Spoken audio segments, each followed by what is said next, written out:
Hey guys, how you doing? This is Manga, etc. and I'm here to bring a review for Shaman episode 23. So we got the one hit. I did have different opinions, if who would get the one hit, but I think the most important thing is that the fight was finished within one hit because Yo, in particular, was doing a lot of doing a lot of bragging.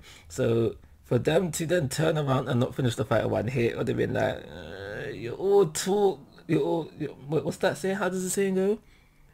um your bark is bigger than your bite. That would have been the case right there. So I think it's really important that the fight was finished in one fight.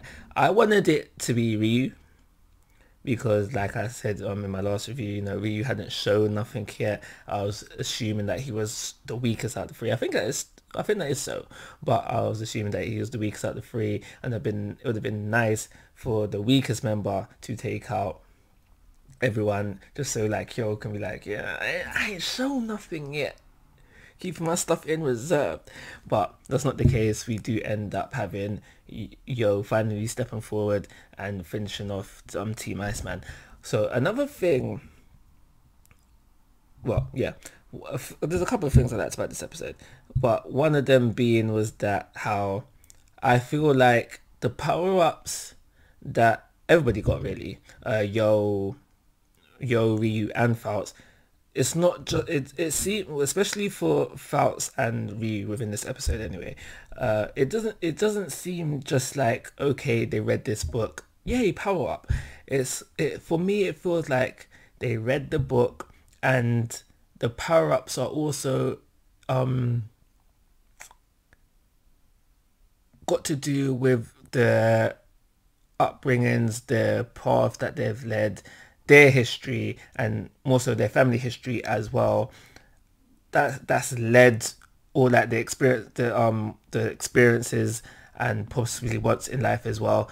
All of these things have shaped their power ups because we get that very lengthy explanation of is it Mephisto E?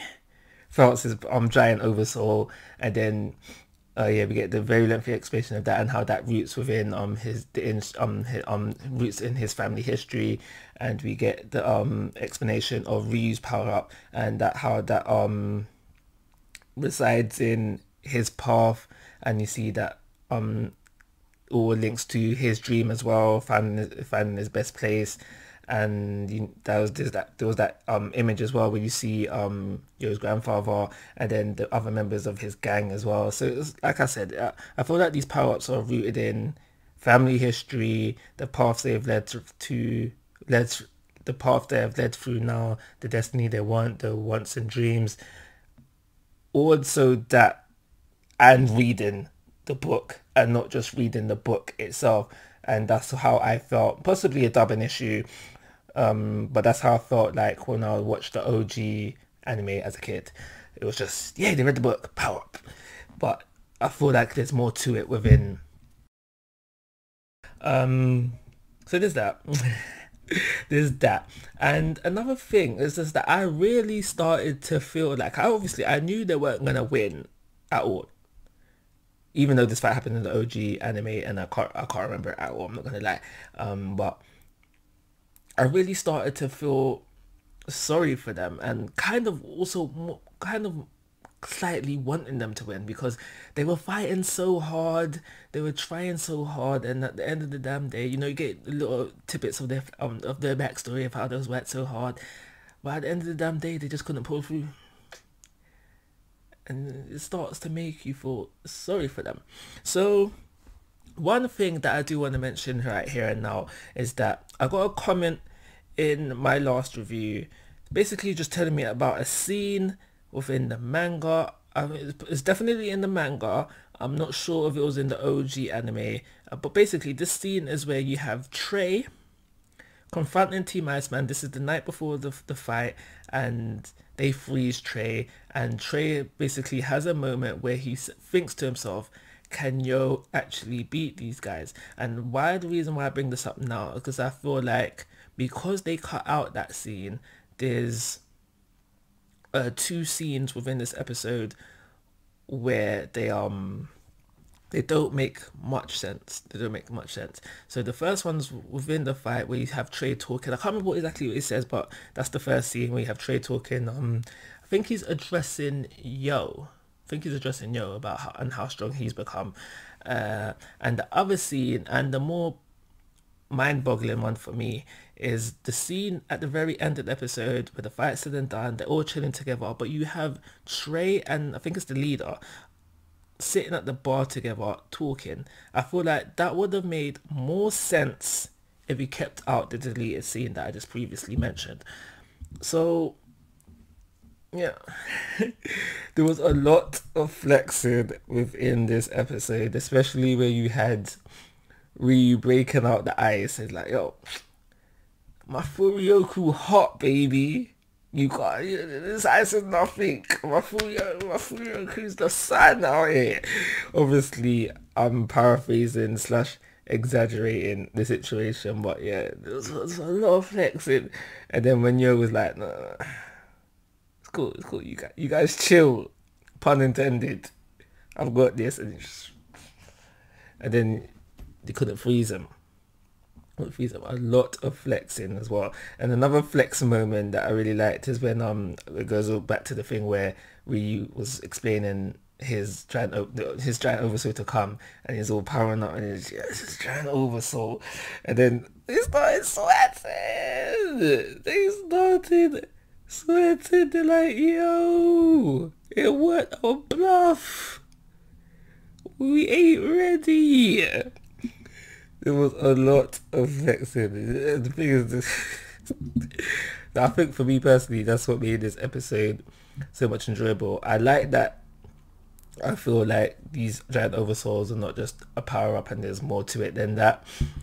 But the flexing, the flexing is what made the episode so enjoyable. But that's the fight. It ended in one hit as it should have been. But there is something that happened after the fight that is pretty. It's exciting, but the flexing will always be number one. But it is a close second because it's got me wondering what is going to happen next, really and truly.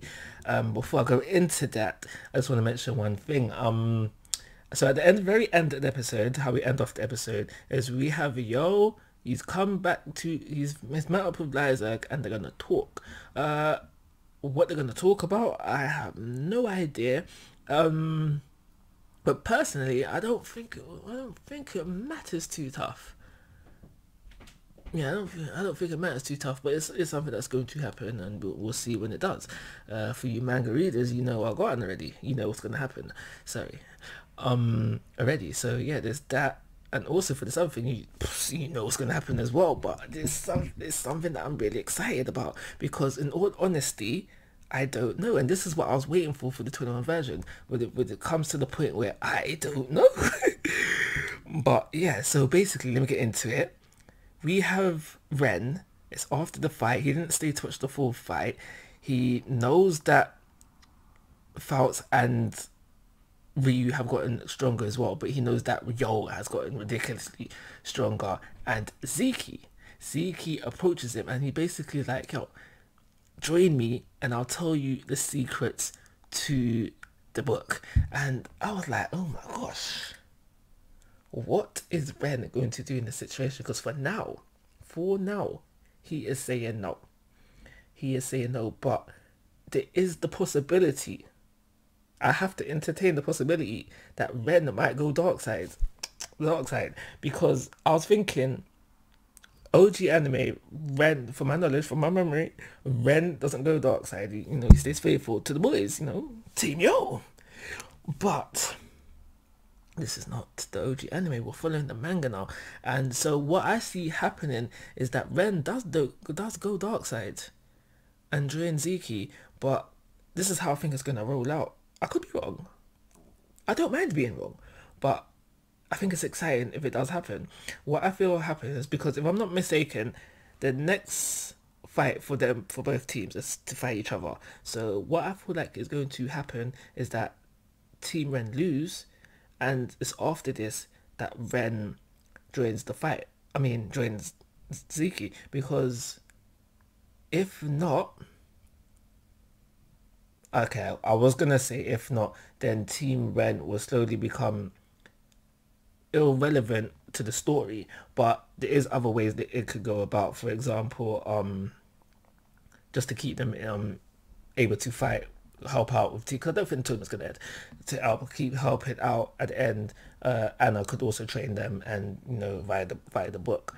But I think it would be more exciting if Ren. Ooh, but what if he joined? Oh my gosh, there's so much possibilities that I'm thinking of right now. Because I just thought, what if Ren pretends to join him so he can get stronger, so he can then betray him?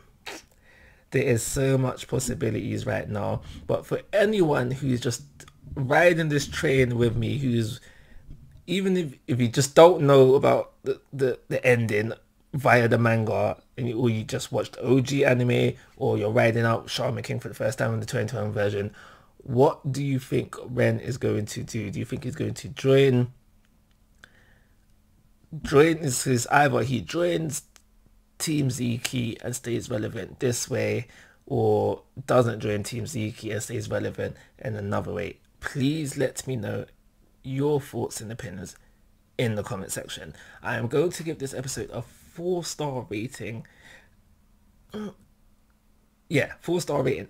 Because I was thinking I'd had no problems with it, but because I know about the deleted scene, if they had kept the deleted scene in the old episode and rounded out this episode completely how it was, I'd have had no problems whatsoever with the episode, therefore it being perfect, and I'd have to give it a full rating. So 4-star rating, and of course guys, I'm asking for your thoughts and opinions. If you haven't already, please subscribe to my YouTube channel, but most importantly, take care, have a nice day.